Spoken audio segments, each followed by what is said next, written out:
Ludvig Kalen, velkommen til Halgås. Du vil forsøge at dyrke heden. Jeg vil bygge kongens første koloni derude. Det er fantastisk, det du er i gang med. Jeg får redan en känsla av liv her ute. Heden er Guds natur i al sin pragt. Hvorfor kastrere et vildt væsen, der bare gerne vil være frit? Man har Gud netop ikke sat mennesker på jorden for at skabe civilisation. Gud er kaos. Livet er kaos. Nej, krig er kaos. Men vinderen er den, som kan finde ud af at kontrollere kaos. Det er min jord. Det er kongens jord. Jeg arbejder for kongen.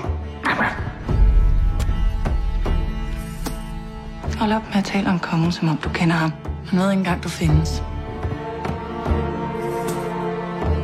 Er du kommet til at lykkes med at bygge din koloni derude? Ja. Hvis du bekriger ham, så risikerer du alt. Schenkel stopper ikke, før han er vundet. Jeg har brug for dig.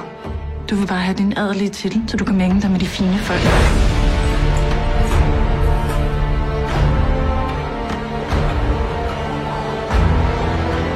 Jeg må væk herfra.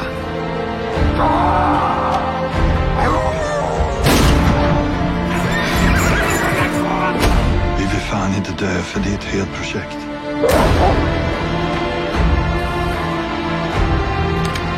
Hold dig væk fra heden. Er det forstået? Kaos, Ludvig. Livet er kaos.